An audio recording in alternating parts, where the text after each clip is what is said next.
आज हम सीखेंगे सिद्ध करें कि √5 एक अपरिमेय संख्या है। हम लोग आज सिद्ध करने के लिए सीखेंगे कि √5 एक अपरिमेय संख्या है। जैसा कि मैं आपको पहले ही बता दिया था। देखिए, परिमेय संख्या किसको कहते हैं, अपरिमेय संख्या किसको कहते हैं। इसमें और एक बात मैं आपको बताऊंगा, सह अभाज्य संख्या। ये तीनों की डिफिनेशन हमें पता होनी चाहिए, फिर हम इसको आसानी से कर लेंगे। आइए पहले मैं आपको बताता हूं एक बार फिर से परिमेय संख्या। तो हम लोग जानते हैं परिमेय संख्या किसको कहते हैं, जिसे p/q के रूप में लिखा जाए उसे परिमेय संख्या कहते हैं। और जहां q नॉट इक्वल टू क्या हो, 0, यही होता है ना। अपरिमेय संख्या किसको कहते हैं, अपरिमेय संख्या जिस संख्या को p/q के रूप में नहीं लिखा जाए और जहां q नॉट इक्वल टू क्या हो, 0 हो, उसे क्या कहते हैं, अपरिमेय संख्या। आइए आज सीखते हैं सह अभाज्य संख्या। सह अभाज्य संख्या, इसमें सह अभाज्य की आवश्यकता पड़ेगी, इसलिए मैं आपको ये डिफिनेशन बता रहा हूं। सह अभाज्य किसको कहते हैं, तो ध्यान से समझना। सह अभाज्य संख्या किसको कहते हैं, वैसी संख्या जिसका HCF 1 हो। हाँ भैया, वैसी संख्या जिसका HCF कितना हो, 1 हो, उसे क्या कहते हैं, सह अभाज्य संख्या कहते हैं। लिख देते हैं, चूंकि इसको बताए नहीं थे पहले, इसलिए इसको एक बार लिख देते हैं। वैसी संख्या जिसका HCF 1 हो उसे सह अभाज्य संख्या कहते हैं। उसे सह अभाज्य संख्या कहते हैं। यदि आपको लिखना है तो लिख लीजिए। अब किसका होगा, देखिए ऐसी कौन सी संख्या होगा जिसका HCF 1 होगा, तो लगातार जो संख्या होगा उसका HCF 1 होगा। दो अभाज्य संख्या का HCF 1 होगा तो वो दोनों क्या होंगे, सह अभाज्य संख्या है। इसका अगर एग्जाम्पल लिखना है तो लिख लीजिए 3/4, 5/11, 13/19, ये सब क्या है, सह अभाज्य संख्या, यानी कि जिसका HCF 1 हो उसको क्या कहते हैं, सह अभाज्य संख्या कहते हैं। आइए अब यहां से देखते हैं, सिद्ध करेंगे हम लोग कि √5 एक अपरिमेय संख्या है। इसमें इसका बहुत ही अहम भूमिका है, इसलिए मैंने एक बार फिर से रिपीट कर दिया। और देखिए हमको कह क्या रहा है कि सिद्ध कीजिए कि √5 क्या है, एक अपरिमेय संख्या है। मैं आपको बताया था कि जितने भी अभाज्य संख्या है, 2, 3, 5, 7, 11, 19, 17, ये सब क्या है, अभाज्य संख्या। और अभाज्य संख्या के ऊपर यदि रूट लग जाए तो कौन सी संख्या बन जाती है, अपरिमेय संख्या बन जाती है। कौन सी संख्या बन जाती है, अपरिमेय संख्या बन जाती है। तो आइए आज इसको सिद्ध करने के लिए सीखते हैं कि ये कैसे अभाज्य संख्या है, इसको प्रूफ करते हैं। आइए, तो पहला बात है कि √5 को हमको सिद्ध करना है, तो पहले नंबर में लिख लेंगे कि हल। देखिए इसमें 3 स्टेप हम आपको बताएंगे, हिंदी में चरण कहते हैं। 3 चरण बताएंगे, पहला चरण, दूसरा चरण और तीसरा चरण। पहले चरण में कुछ लिखा पड़ी होगा, फिर दूसरे चरण में कुछ लिखा पड़ी होगा, और दोस्तों तीसरे चरण में जो होगा ना, जो पहले और दूसरे में काम करेंगे उसी को सिर्फ राइट डन कर देंगे, यानी कि सिर्फ लिख देंगे। तो हमारे लिए इंपॉर्टेंट देन बन जाता है पहला और दूसरा को समझना। आइए बारीकी से ध्यान से समझते हैं कैसे इसको सिद्ध करेंगे। और ये परीक्षा की दृष्टि से बहुत ही महत्वपूर्ण क्वेश्चन है। इसे अगर सीख लेने मात्र से हमें परीक्षा में 5 नंबर आती है। आइए तो हम जानेंगे कि पहले इसके विपरीत मान लेते हैं। माना कि √5 एक अपरिमेय संख्या है, एक परिमेय संख्या, परिमेय संख्या है। हमने मान लिया और इसको कह दिया समीकरण नंबर 1। सिद्ध करना है √5 एक अपरिमेय संख्या है। इसके विपरीत हमने मान लिया कि कि √5 एक क्या है, परिमेय संख्या है। अब बताइए, यदि परिमेय संख्या हम माने तो इसे p/q के रूप में तो लिख ही सकते हैं। आइए तब √5 बराबर p/q क्यू, P बटा क्यू।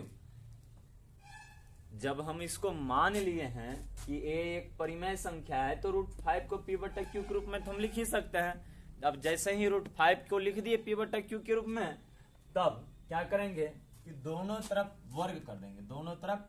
अब एक बात ध्यान से समझिएगा, समीकरण के दोनों साइड अगर हम वर्ग कर दें तो समीकरण पर कोई फर्क नहीं पड़ता है। आइए, दोनों तरफ वर्ग करने पर, दोनों तरफ वर्ग करने पर तो ये हो गया √5 बराबर P बटा क्यू। अब दोनों तरफ वर्ग कर दीजिए, इधर भी a स्क्वायर कर दिए और इधर भी स्क्वायर कर दिए। आप जानते हैं अब ये स्क्वायर से ये रूट क्या हो गया, कैंसिल हो गया। इधर बच गया 5 और इधर क्या बच गया, P का स्क्वायर हो जाएगा बटा Q का स्क्वायर हो जाएगा। अब एक बात ध्यान से समझिएगा, ई नहीं है नीचे में तो क्या है, कुछ नहीं है तो 1 है। अब ये 5 अगर नीचे जाएगा तो Q कहाँ आ जाएगा, ऊपर आ जाएगा। तब ये हो गया क्यू स्क्वायर बराबर पी स्क्वायर बटा का 5। यहां तक समझने में दिक्कत हुआ? एक बार फिर से इसको समझिए, क्यू नीचे है, ऊपर चल गया और 5 ऊपर है तो नीचे जाके भाग में, समीकरण की साइड आके भाग में हो जाएगा। ये नीचे आ गया और फिर यहाँ क्यू स्क्वायर बराबर हो गया पी स्क्वायर बटा 5। अगला लाइन लिखेंगे कि देखिए पी स्क्वायर 5 से विभाजित है, पी स्क्वायर किससे विभाजित है, 5 से विभाजित है, तो P भी 5 से विभाजित होगा, P भी 5 से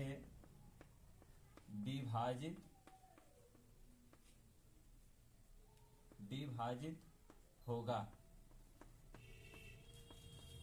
अब ध्यान दीजिएगा, P बटा Q के रूप में अगर हम लिखे हैं तो ये दोनों आपस में क्या है, सह अभाज्य हैं। आप चाहें तो यहां लिख लीजिए P और Q सह अभाज्य संख्या, और सह अभाज्य का मतलब क्या हो गया, जिसका HCF कितना होगा, 1 होगा। आप चाहें तो ये भी लिख सकते हैं या फिर वो लिख लीजिए, जहां यहां लिख लीजिए कि जहां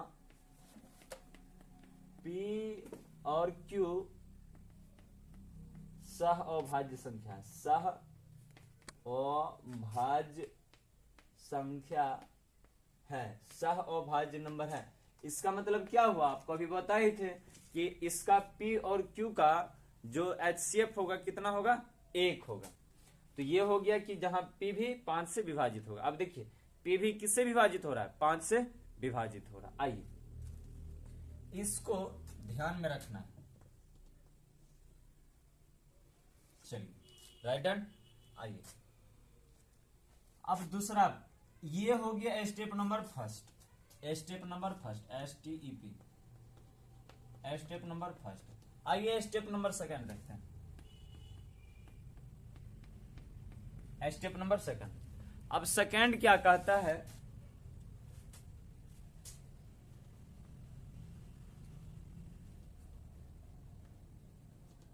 अब सेकंड क्या कहता है, इतना तो हो गया फर्स्ट का काम। अब सेकंड में देखेंगे हम लोग कि P और Q √5 P बटा Q, यही है ना, इसी को तो लिखे हैं। अब समीकरण 1 कह रहा है कि P स्क्वायर Q स्क्वायर से विभाजित है, तो हम मान लेंगे स्टेप सेकंड में कि P बराबर 5C। अच्छा क्यों माने P बराबर 5C, क्योंकि P जो है 5 से विभाजित है। यदि हमको यहां रहता √2 का सिद्ध करने के लिए, हम यहाँ 5C नहीं मानते, तब मान लेते 2C। P को हमने डिनोट कर दिया किससे हो, 5C से, जहां C क्या है, कोई पूर्णांक है, ब्रैकेट में लिख लीजिए, जहां C कोई पूर्णांक है, C कोई पूर्णांक है, C क्या है, कोई पूर्णांक है।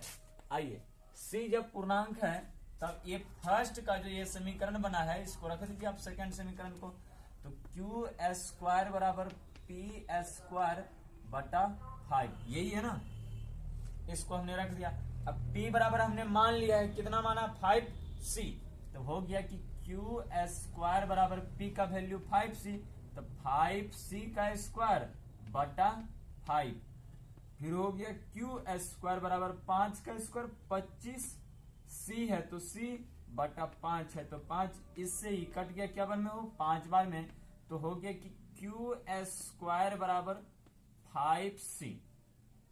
अब एक बात बताइए, यदि c का वैल्यू हम निकाले तो का 5 कहां चल जाएगा, इधर आ जाएगा, तो क्यू स्क्वायर बराबर इधर 5 मल्टीपल में है तो इधर डिवाइड में बराबर c।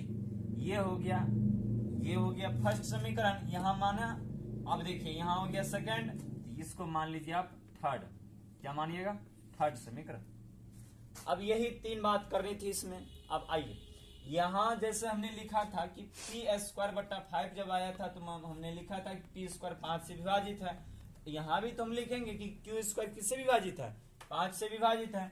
हम लिखेंगे कि चूंकि क्यू स्क्वायर 5 से विभाजित है, 5 से विभाजित है, तो क्यू भी 5 से विभाजित होगा, क्यू भी 5 से विभाजित होगा। अच्छा एक बात बताइए, सोचिएगा समझिएगा तब बताइए कि P भी 5 से विभाजित हो रहा है और Q भी 5 से विभाजित हो रहा है। अब जब दोनों 5 से विभाजित हो रहा है तो हाईएस्ट कॉमन फैक्टर HCF कितना निकला, 5 निकला। स्टेप थर्ड करेंगे। अब स्टेप थर्ड में इसी सबको लिख देंगे। स्टेप थर्ड, तीसरा स्टेप में मैंने बताया था पहला में काम करेंगे, दूसरा में काम करेंगे, तीसरा में तो सबको क्या करेंगे, लिख देंगे, राइट हैंड कर देंगे।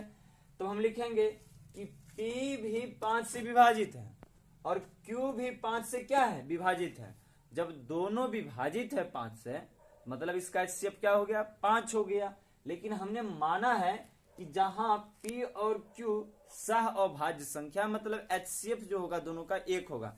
ऐसा तो हुआ नहीं, दोनों का HCF कितना आ गया, 5 आ गया। तो हमने जो माना है वो क्या हो गया, गलत हो गया। आइए यही तो लिखेंगे कि P भी 5 से विभाजित है, P भी 5 से, ऐसे लिख दीजिए ना, P और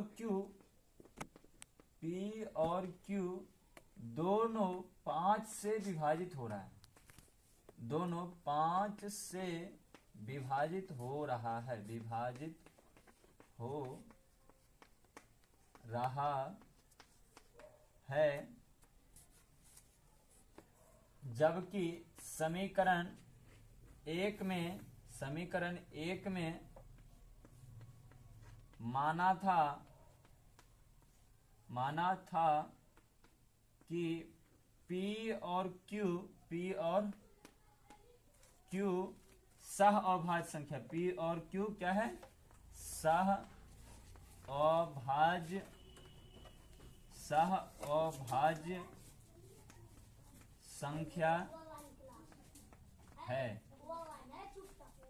अब बताइए, ये तो मेरा क्या कर रहा है, विरोध कर रहा है। तो हम लिखेंगे जो हमारे मानने का विरोध कर रहा है, जो हमारे मानने का विरोध कर रहा है, मानने का विरोध कर रहा है। अतः √5 क्या है, एक अपरिमेय संख्या है।